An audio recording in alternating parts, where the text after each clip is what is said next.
Hai teman-teman, selamat datang di channel saya, Suket Ijo Channel. Sebelum kita lanjut ke ceritanya, Suket Ijo Channel ingin berbagi info buat teman-teman sekalian yang sedang membutuhkan sneakers, kaos dan sendal dengan harga yang murah tapi dengan kualitas yang baik. Silahkan kunjungi toko kami, Ravania Lariskan, dan link akan kami sertakan di deskripsi. Berikut sebagian produk-produk yang kami tawarkan.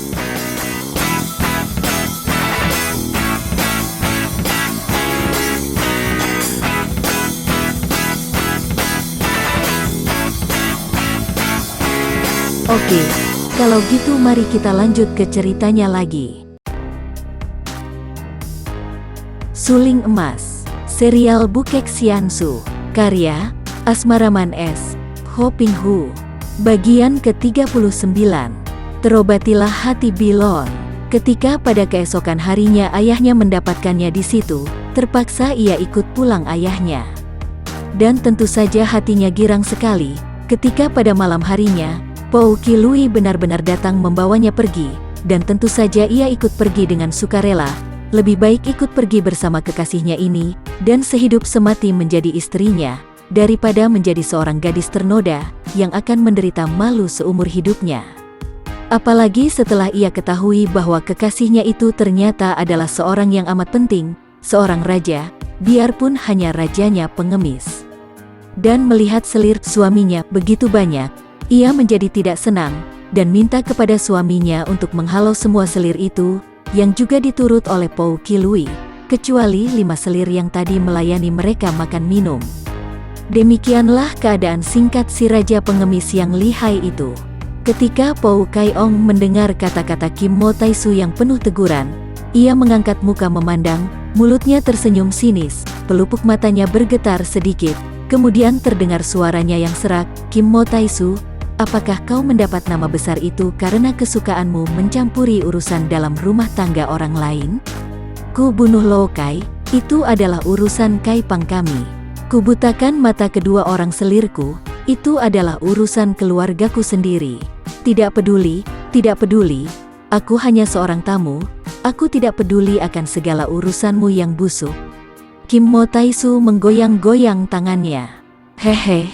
Itu baru ucapan seorang gagah. Nah, kau menjadi tamuku, seorang tamu agung harus disambut dengan arak wangi dan hangat." Raja pengemis ini menuangkan arak ke dalam mangkok itu dan berseru, "Silakan." Sekali ia menggerakkan tangan, mangkok berisi penuh arak itu melayang cepat sekali seperti peluru, tanpa araknya tumpah sedikit pun, menuju ke arah dada Kim Mo Taisu.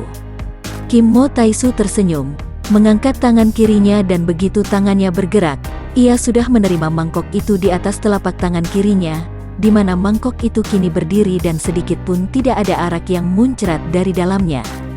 Diam-diam ia kagum juga, karena tenaga sambaran mangkok itu amat kuat, tanda bahwa penyambitnya memiliki sinkang yang hebat. Di lain pihak, Pou Kaiong juga kagum. Menerima sambitannya, semangkok penuh arak, tanpa tergoyang sedikit pun badannya, tanpa muncrat setetes pun araknya, mungkin jarang didapatkan keduanya. Hebat Kim Mo Taisu ini pikirnya, dan otaknya yang cerdik sudah diputar-putar untuk mencari akal. Sementara itu, Kim Mo Taisu sudah menenggak habis arak di dalam mangkok dengan tenang, mengecap-ngecapkan lidahnya dan mengangguk-angguk sambil memandang ke arah mangkoknya yang sudah kosong. "Arak baik, arak yang baik sekali. Terima kasih, Kaiong, ini ku kembalikan mangkokmu." Tiba-tiba tangannya bergerak, dan mangkok itu sudah ia sentil dengan jari telunjuknya. Ting, mangkok kosong itu kini melayang ke arah Pou Kaiong, akan tetapi melayang sambil berputar seperti gasing. Pou Kaiong tersenyum, dan mengangkat tangannya menyambut sambaran mangkok kosong. Brak, mangkok kosong itu begitu menyentuh tangannya, lalu pecah berantakan. "Ai!" Pou Kaiong terloncat kaget. Mukanya menjadi merah sejenak, matanya mengeluarkan sinar berapi, kedua tangannya menegang, jari-jari tangannya bergerak-gerak seperti cakar harimau. Kim Mo Taisu tersenyum saja dengan tenang, menanti segala kemungkinan. Akan tetapi, lambat laun muka raja pengemis itu menjadi pucat kembali seperti sedia kala, bukan pucat berpenyakitan, melainkan pucat karena latihan Iwe Kang tertentu. Mulutnya masih tersenyum sinis, dan tangannya membuat gerakan mempersilakan tamunya duduk. Hehe, tamu agung yang hebat, Kim Mo Taisu, namamu terkenal dan ternyata bukan kosong belaka. Silakan duduk. Kim Mo Taisu melangkah menghampiri meja dengan sikap masih tenang. Mata tiada lepas dari gerakan raja pengemis itu, kemudian ia menarik bangku dan duduk. Terima kasih, Kai Ong. Kembali Pou Kai Ong menuangkan arak ke dalam mangkok sampai penuh. Mangkok itu, ia letakkan di atas telapak tangan kanannya, dan ia mengerahkan hawa Sin Kang di tubuhnya, disalurkan melalui tangan kanan terus menjalar ke mangkok arak. Sebentar saja arak di dalam mangkok itu bergolak mendidih dan beruap. Inilah hawa Sin Kang yang bukan main tingginya. Silakan minum, Kim Mo Taisu, katanya tersenyum sinis, seraya menyodorkan mangkok arak mendidih itu kepada tamunya. Kim Mo Taisu menjadi kaget, kagum dan juga mendongkol. Harus ia akui bahwa demonstrasi hawa Sin Kang yang diperlihatkan raja pengemis itu memang hebat, dan hanya orang dengan kepandaian tinggi saja yang akan mampu melakukannya.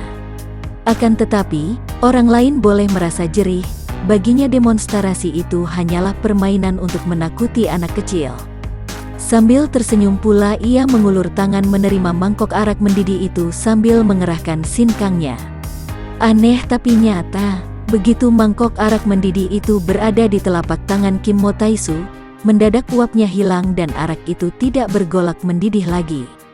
Terima kasih, sayang arakmu dingin, kata Kim Mo Taisu sambil menuangkan arak ke mulutnya, tetapi arak itu tidak mau keluar dari mangkok, karena ternyata telah membeku. Inilah demonstrasi yang lebih hebat lagi, menggunakan sifat dingin dari tenaga Sin Kang yang sudah mencapai tingkat tinggi.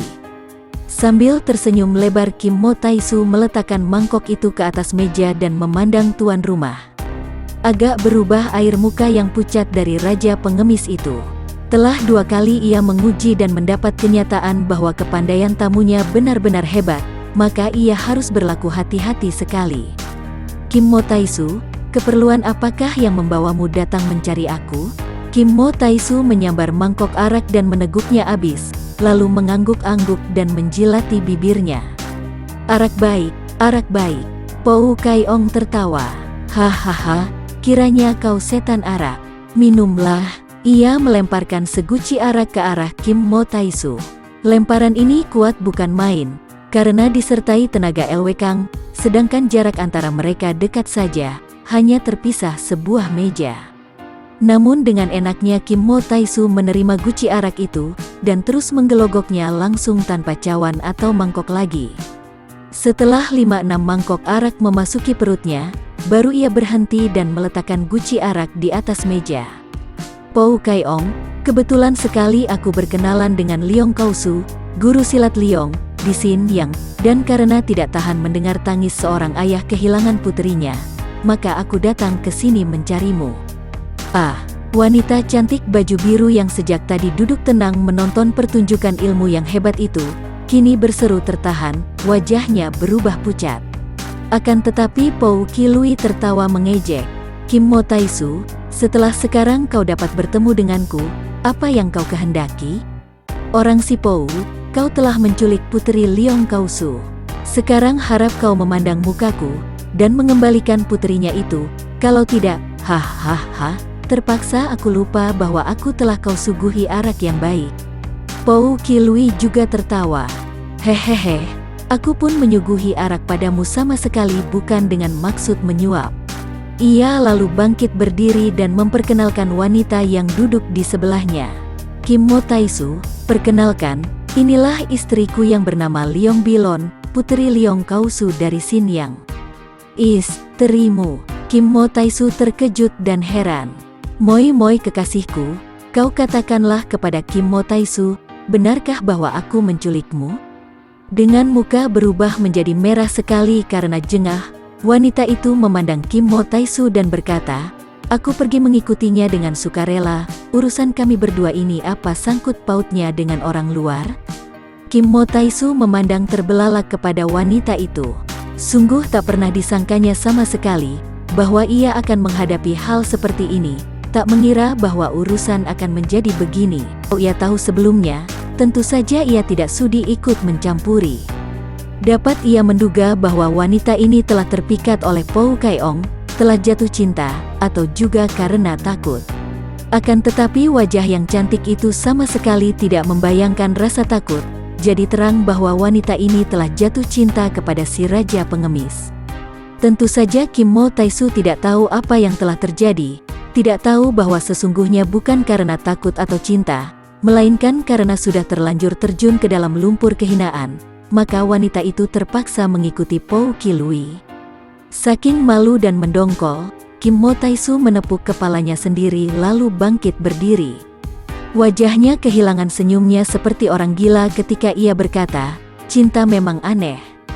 Pou Kai-ong, pada detik ini juga aku menyatakan lepas tangan tentang urusanmu dengan Puteri Leong Kausu. Akan tetapi mendengar bahwa kau telah merampas kedudukan semua perkumpulan pengemis, dan betapa tanganmu dengan ganas merenggut nyawa para pimpinannya, aku menduga bahwa kau tentu memiliki tangan maut yang lihai. Maka, setelah aku datang, biarlah aku merasai kelihayan tangan mautmu itu. Kau yang menentukan, di dalam ruangan ini atau di luar. Inilah tantangan belak-belakan. Orang gagah paling pantang menolak tantangan." Wajah Pou Qilui yang biasanya pucat itu kini menjadi merah, dan sejenak matanya menyinarkan pancaran kilat karena marahnya, akan tetapi mulutnya tersenyum sinis, dan matanya lalu bergerak-gerak melirik ke kanan ke kiri membayangkan kecerdikan otaknya. Selama ini ia sudah bersekutu dengan banyak orang pandai untuk bersama-sama meruntuhkan kerajaan Tang Muda. Di antara sekutunya itu terdapat Ban Pilo Chia, tokoh hitan yang menganggap kerajaan Tang Muda sebagai musuh. Dari Ban Pilo Chia inilah ia mendengar tentang kehebatan kepandaian Kim Mo Eng yang kini berjuluk Kim Mo Taisu.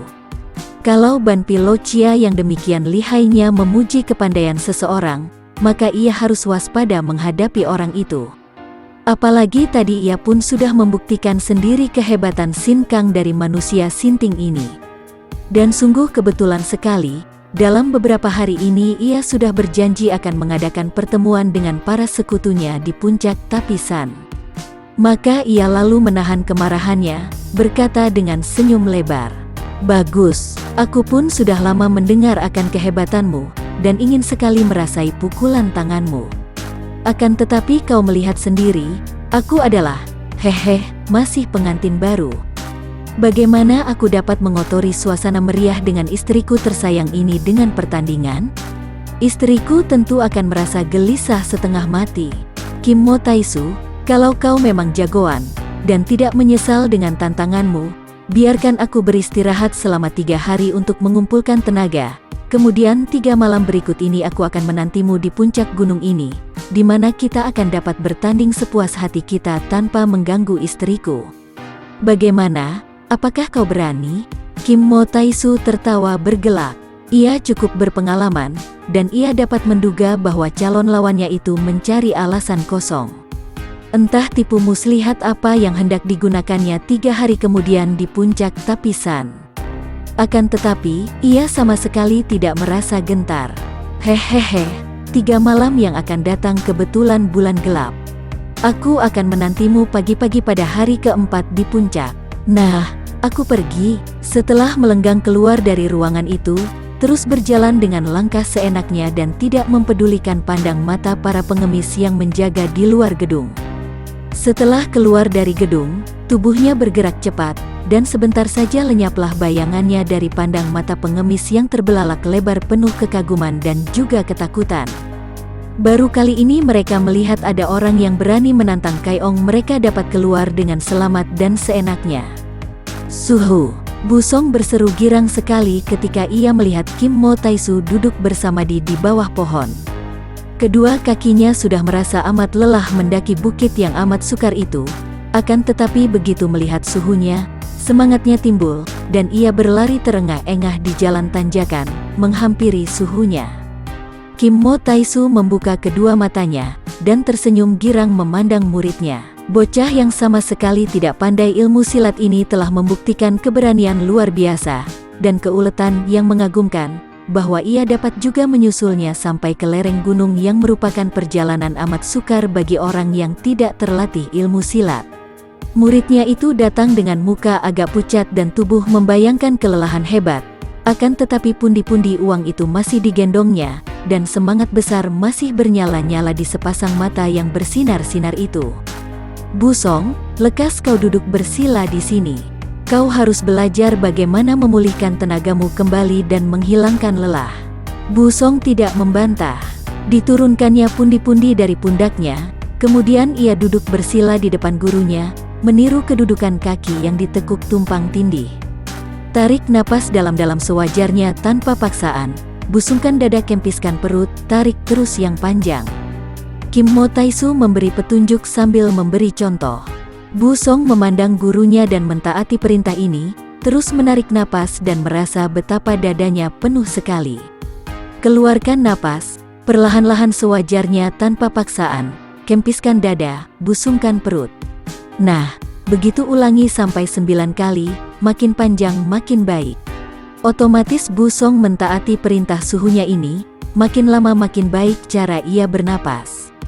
Kemudian sambil masih bersila, Kim Mo Taisu mengajar muridnya mengatur napas, menarik napas dari dada ke perut, menahannya ke tengah pusar sampai perut terasa panas hangat, memberi petunjuk pula cara menguasai napas.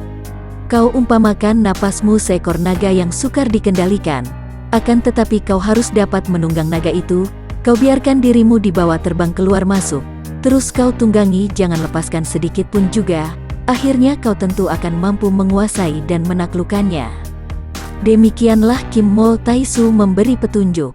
Kemudian ia mengajar muridnya untuk sambil duduk bersila menguasai napas, duduknya tegak dengan punggung lurus, muka lurus ke depan, pandang mata menunduk ke arah ujung hidung, seluruh panca indera dipusatkan, menunggang naga. Inilah inti pelajaran ilmu bersamadi, dan siulian atau samadi ini pula menjadi dasar pelajaran ilmu silat tinggi. Tentu saja Bu Song sama sekali tidak mengira bahwa gurunya mulai menurunkan ilmu yang menjadi dasar ilmu silat tinggi. Diam-diam Kim Mo Taisu kagum bukan main menyaksikan kekerasan hati dan kemauan muridnya. Sayang muridnya terlalu membenci ilmu silat sehingga sukarlah baginya untuk melatih ilmu silat. Bocah ini yang baru saja tiba setelah melalui perjalanan yang amat melelahkan, kini sanggup untuk bersamadi, sungguh pun baru saja dimulai hari ini, dari pagi sampai sore. "Cukuplah," kata Kim Mo Taisu sambil meraba punggung muridnya.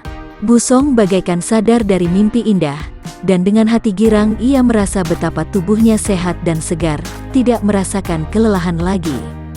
"Kau harus melatih siulian setiap kali ada waktu kosong. Dengan latihan ini, tubuhmu akan menjadi sehat, tidak mudah lelah dan tidak mudah diserang penyakit." "Kapankah Suhu akan mengajarkan ilmu menulis indah kepada Ticu, murid?" "Hahaha, tidaklah mudah, Bu Song. Kau tentu tahu, tulisan huruf indah baru dapat disebut indah kalau tulisan itu dapat mengandung goresan yang bertenaga, dan untuk menghimpun tenaga dalam tangan agar dapat membuat goresan yang tepat, perlu tanganmu diisi tenaga. Dalam latihan siulian ini dapat membuat tanganmu bertenaga. Besok ku ajarkan bagaimana kau harus menggunakan pernapasanmu untuk membangkitkan tenaga dari dalam pusar, menggunakan kekuatan hawa yang kau sedot itu untuk menerobos ke pergelangan tangan dan jari-jari tanganmu. Baru setelah tanganmu bertenaga, akan kuajarkan engkau menulis huruf indah." Kim Mo Taisu memandang muridnya dengan mata berseri-seri. Akan tetapi diam-diam dia merasa malu kepada diri sendiri, bahwa ia harus bicara secara berputar-putar dan seakan-akan ia menipu muridnya ini yang tidak mau belajar ilmu silat. Ia melihat betapa muridnya memandangnya penuh perhatian, sinar matanya memancarkan kepercayaan dan ketaatan yang tulus. Terharu hati Kim Mo Taisu. Bocah ini hebat, memiliki bakat yang baik sekali di samping watak yang keras dan bersih. Entah apa sebabnya, mungkin pandang mata itulah yang membuat Kim Mo Taisu benar-benar tertarik dan jatuh sayang kepada anak ini. Ia merangkul pundak muridnya dan berkata halus, "Bu Song, kau mengasolah. Kau tentu lapar, bukan? Nah, coba kau mencari makanan seperti yang kau lakukan ketika kau mendaki bukit ini selama 3 hari 3 malam. Baiklah, Suhu, Busong lalu memasuki hutan di sebelah kiri, menyusup-nyusup sampai jauh dan akhirnya dengan hati girang ia mendapatkan sebuah pohon apel yang buahnya banyak yang sudah tua dan matang. Segera ia memanjat pohon itu dan memetik banyak buah apel yang kulitnya kuning kemerahan dan baunya sedap mengharum itu.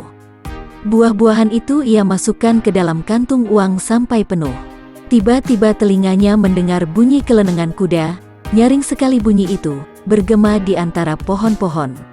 Suara yang menyelinap ke dalam telinganya seakan-akan berubah menjadi jarum-jarum yang menusuk telinga, dan masuk merayap melalui urat-uratnya, membuat Busong menggigil dan tak dapat pula ia mempertahankan diri. Buah-buah berikut pundi-pundi uang terlepas jatuh disusul tubuhnya jatuh pula dari atas pohon.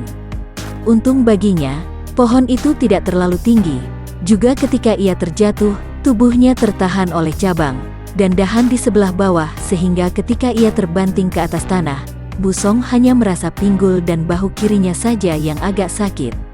Begitu ia melompat bangun lagi, suara itu masih terngiang di telinganya, membuat kepalanya pening dan tubuhnya sakit-sakit.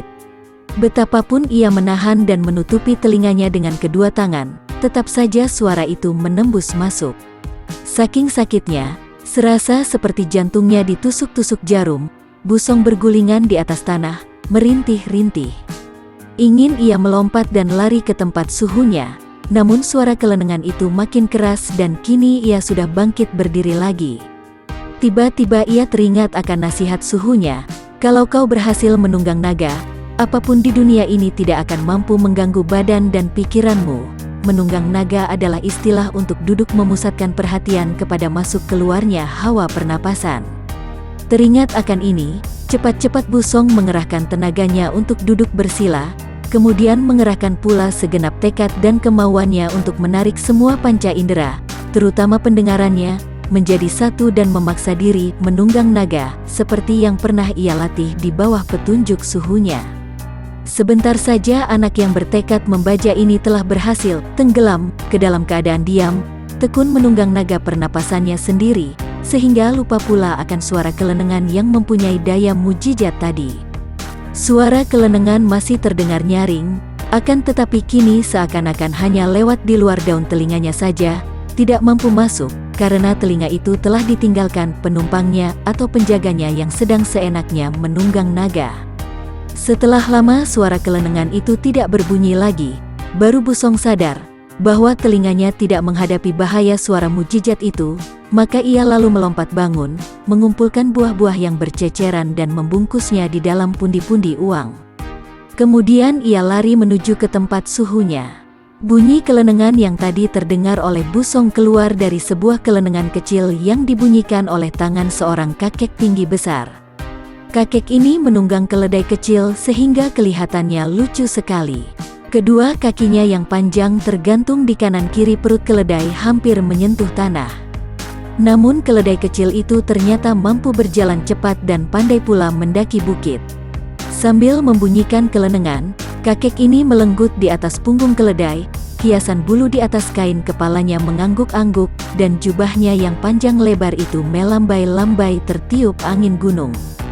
Ketika keledai itu tiba di depan Kim Mo Taisu yang masih duduk bersila di bawah pohon, kakek itu mengeluarkan seruan tertahan dan keledainya berhenti. Ia lalu melompat turun dan sengaja membunyikan kelenengannya di depan Kim Mo Taisu sambil mengerahkan tenaganya.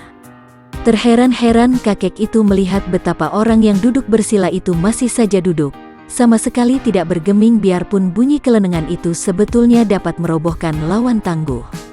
Tiba-tiba Kim Mo Taisu membuka matanya memandang kakek itu lalu tertawa bergelak, hahaha. Makin tua kau makin ugal-ugalan saja, Pat Jiu Sin Ong. Kakek itu terbelalak kaget, kelenengannya terhenti, dan ia membungkuk untuk memandang lebih teliti orang yang duduk bersila itu. Seorang berusia 30-an, tubuhnya tegap, rambutnya riap-riapan, mukanya terselimut awan kedukaan, pakaiannya tambal-tambalan dan kakinya telanjang. Kau mengenal aku, Beng Kaucu? Apakah usia tua sudah membuat kau menjadi lamur sehingga tidak mengenal lagi bekas calon mantumu? Hahaha, Kim Mo Taisu melompat berdiri. Heh, kau, Kim Mo Eng Kui Seng. Kakek itu menjelajahi tubuh Kim Mo Taisu dari kepala sampai ke kaki dengan pandang mata tidak percaya. Cukup Kim Mo Taisu saja, kau Chu.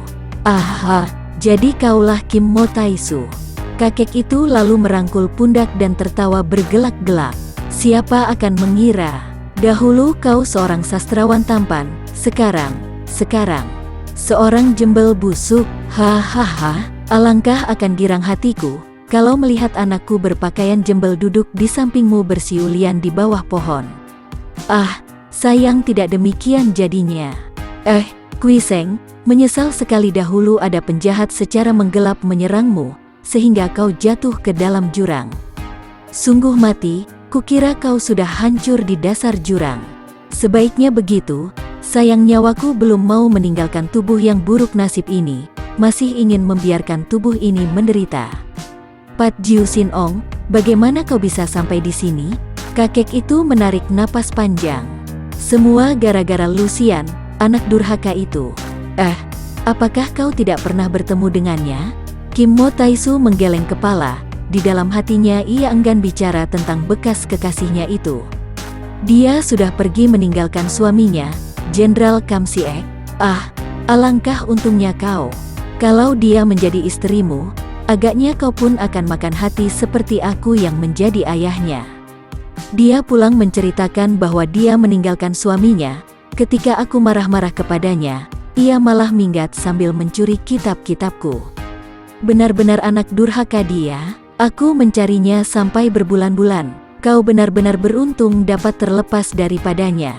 Tiba-tiba Kim Mo Taisu tertawa bergelak sambil memandang awan. Hahaha, Pat Jiu Sin Ong, kau bilang aku bahagia karena terlepas daripadanya. Bukankah kau juga sudah terlepas daripadanya? Bukankah dengan demikian kita sama-sama menjadi orang bahagia? Suara ketawa Kim Mo Taisu bergema di seluruh hutan, dan di dalam hatinya, kakek itu terharu karena ia mampu menangkap tangis hati yang terkandung dalam suara tawa itu. Maka ia pun tertawa dan berkata, "Kau benar, kita harus rayakan ini." Dua orang laki-laki, muda dan tua, tunangan dan ayah, terbebas dari rongrongan seorang wanita siluman. Hahaha, kita harus rayakan ini. Tunggu, aku membawa arak baik. Kakek itu lari ke arah keledainya yang makan rumput tak jauh dari situ, mengambil guci arak dari atas pelana, menuangkan arak ke dalam 2 buah cawan, dan membawanya kembali kepada Kim Mo Taisu. Mereka lalu minum arak bersama sambil berangkulan dan tertawa-tawa. Dua orang aneh di dunia Kang Ou bertemu, dan kecocokan watak mereka mendatangkan kegembiraan sementara. Saking gembira, mereka tidak melihat bahwa seorang anak laki-laki melihat dan mendengar percakapan mereka. Anak ini busong dan mendengar bahwa kakek itu adalah Pat Jiu Sin Ong, wajahnya berubah. Kiranya orang tua itu adalah kakeknya sendiri. Tentu saja ia sudah mendengar penuturan kedua orang tuanya tentang kakeknya, ketua bengkau yang berjuluk Pat Jiu Sin Ong bernama Liu Gan. Dan sekarang kakeknya berada di sini. Kalau mengenalnya sebagai putra ibunya, tentu akan membawanya ke selatan. Menurutkan kata hatinya, Bu Song sudah ingin berlari pergi meninggalkan tempat itu. Akan tetapi, ia teringat akan gurunya yang lapar. Maka ia lalu menurunkan buntalan pundi-pundi uang berikut apel. Dengan hati-hati dan perlahan ia meletakkan buntalan itu ke atas tanah. Kemudian berindap-indap sambil menoleh memandang kedua orang yang masih minum sambil tertawa-tawa, pergi dari tempat itu. 2 butir air mata menghias pipinya, ketika ia teringat akan ucapan kakeknya tentang ibunya.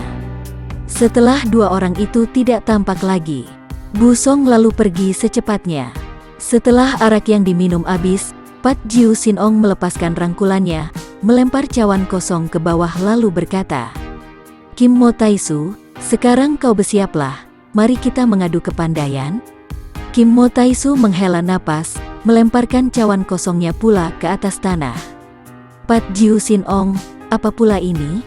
Kau tahu bahwa aku takkan bisa mengalahkanmu, dan pula, aku pun tidak ada nafsu untuk bertempur denganmu." Bagi teman-teman yang menyukai video ini, silahkan subscribe, share, and like. Jangan lupa nyalakan bunyi loncengnya untuk mendapatkan video-video terbaru dari kami, agar kami terus bersemangat dalam membuat video-video yang menarik. Mohon maaf kalau masih banyak kesalahan di sana-sini. Semoga kedepannya kami bisa lebih baik lagi. Terima kasih.